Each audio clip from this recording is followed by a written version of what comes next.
Greetings. My name is Joy Marie Bautista, and I will be discussing the use of haptic technology in the healthcare realm. Here are my disclosures. This presentation is provided as information purposes only. The views expressed are my own and did not represent those of the departments of the Army, Air Force, Navy, Department of Defense, or U.S. government. I have no conflicts of interest or financial relationships to disclose. In this presentation, I will be going over the following areas. First, the introduction will entail an overview and history regarding haptic technology, followed by reviewing some associated terms as you explore and encounter relevant literature and research relating to this subject. I will continue with the basic mechanism of haptic technology, along with general applications being used today. Relating to modeling and simulation for healthcare, I will give some examples of this technology being utilized. After, I will detail the clinical significance of this technology along with limitations. Finally, I will conclude the presentation along with detailing future implications. Haptic technology creates an experience of touch by utilizing tactile and touch feedback to the user. Haptic, or force feedback technology in virtual reality simulation, is a rapidly developing field. However, the role of haptics in education and its efficacy is still being researched. You can imagine the use of these technologies can be utilized to control and create virtual objects to further enhance remote control of machines and devices involving telerobotics.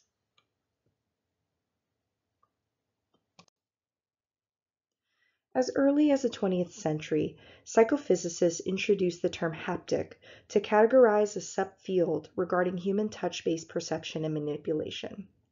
By the 1970s, as seen by some of the notable advances listed here, such as the tactile telephone, the human-machine communication systems, and even arcade games, continue to grow and build into the 21st century with the emergence of computers and computer graphics.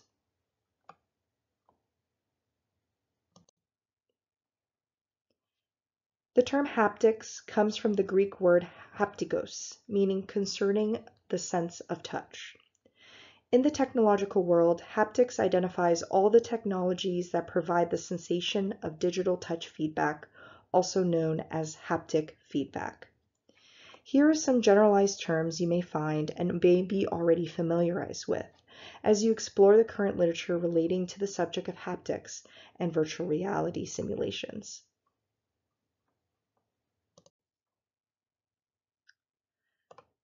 Here is the basic mechanism schematic with regards to haptic technology. Generally, the systems consist of the following items: sensors, actuator control circuitry, actuators which vibrate or exert force, algorithms in real time from a haptic effect library, programs that interface with the application, and a haptic effect authoring tool. In one of the articles by Subhash et al., shown in the image, the left part is the human aspect and the right part is the machine.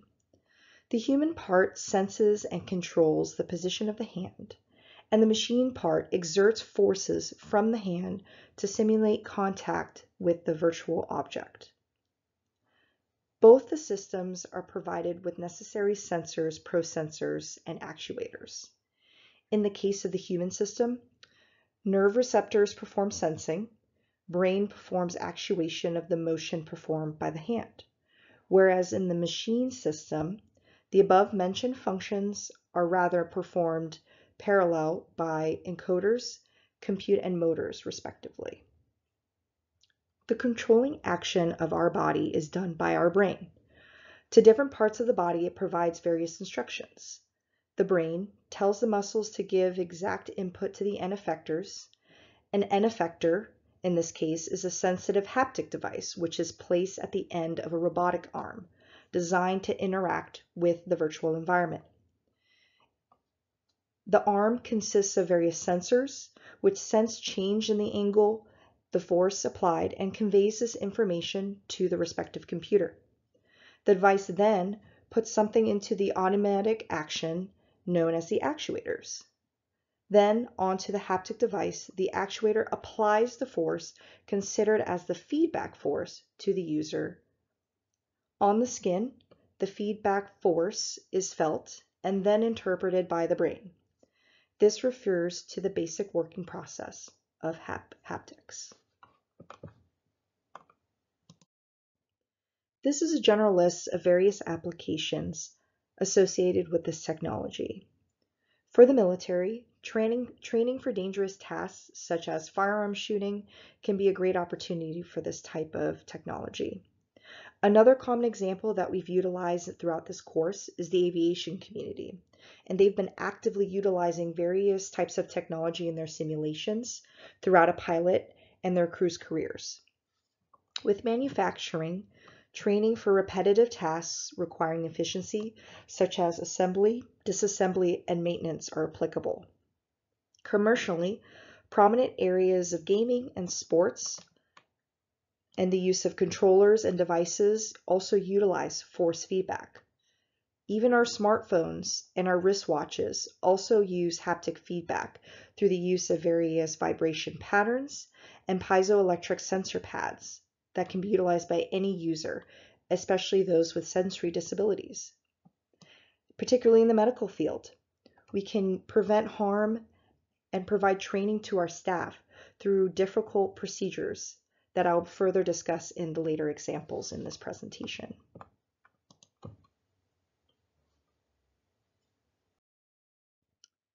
Haptic technology in healthcare utilizes various simulators. Some of them are computer-based that provide users with force and tactile feedback, enabling them to apply hands-on training in a safe and controlled environment. Haptic technology and virtual reality are kind of intertwined as they provide a simulation space that is continually expanding and advancing actively in order to serve the increasing demand for maintaining and acquiring various skills.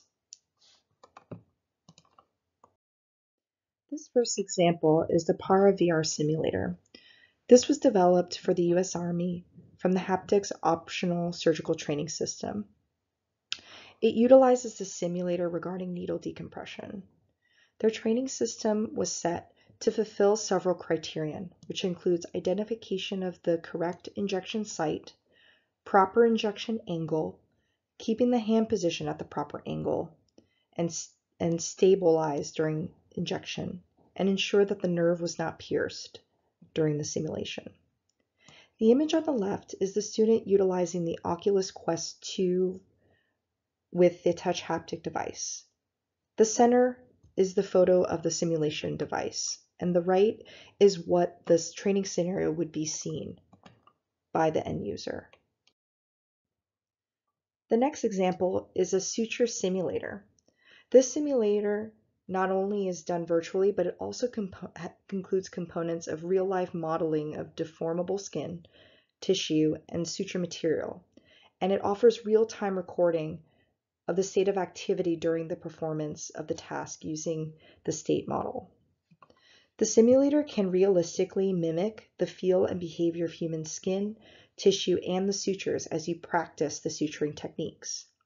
The needle holders are attached to the haptic device as the graphics of the hemostats, needles, sutures, and virtual skin are displayed and updated in real time. So you get to see the real surgical tools and see the virtual patient on the screen. Clearly, the goal of this simulator is to provide an efficient method to learn the suturing procedure by measuring the skills of the end user. This last example was done by a study from Miller et al. They explored the effects of a haptic force feedback on the application of intracorporeal forces utilizing a single-port robotic surgical system called Flexman. Through two procedural groups, the results showed that no significant differences were found in the duration and the error rates between the two groups in the use of the system. However, the role of haptics plays an important aspect in regards to assessment and interaction for healthcare professionals, and in this case, surgeons. Surgeons mainly use tactile and force feedback to identify anatomical structures, distinguishing between healthy and diseased tissue, and for instrument control. Although this particular study did not show any significant difference, it illustrates that further studies with different test tasks and subjects with varying surgical experience are needed to validate the influence of force feedback for surgical efficacy and safety. Haptic technology has a variety of clinical significance for healthcare professionals. Due to the ability to manipulate and modify the virtual reality space, it can allow for reduced working time. In a systematic review by Rangjian et al., they had shown 6 randomized controlled trials that demonstrated that haptic-enhanced virtual reality simulation is more significantly effective in skills training with a reduced learning curve and fast time and proficiency for task completion in novice learners. However, current literature is varied, necessitating for continued evaluation. Moreover, the use of virtual reality adds to improved fidelity and realism. Through this realism, we can improve proficiency and stress response by all healthcare practitioners. Despite all of the positive aspects of this technology, there are varieties of limitations. The current technology requires a costly upfront expense, and all devices are rather large and lengthy. The haptic applications can be rather complex, requiring very specialized software and hardware, further contributing to the immense amount of power consumption and expense. The influences of tissue and organ model development, tool tissue interactions, real-time graphical and haptic rendering, and recording and playback also make another hindrance with regards to the current technology as is. While the technology is relatively new, the devices are still specific to a particular function and lacks universality, further contributing to the costly expense.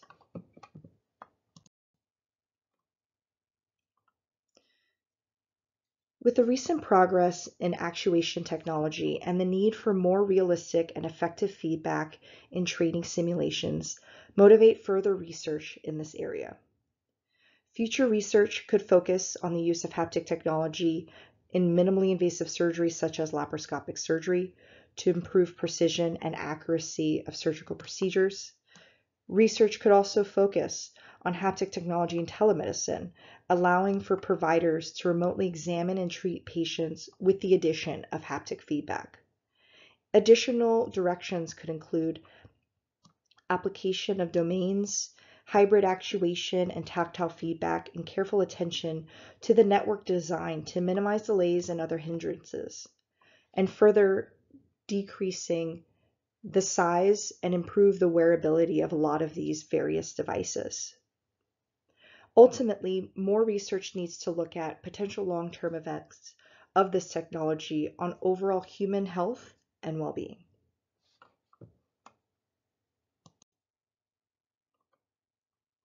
To summarize, this presentation went into a brief overview regarding haptic technology with relevant terminology and mechanisms. I discussed current examples of technologies utilized in healthcare, followed by the discussion of its clinical relevance, limitations, and future implications. Haptic training simulations have a great potential, but still face challenges in terms of biomechanical modeling, computer resource limitations, efficient actuators, and integration of kinesthetic and tactile feedback in real time.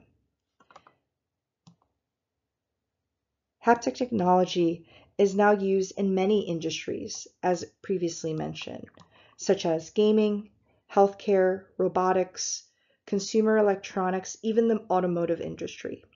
So as you can see, haptic technology is here to stay.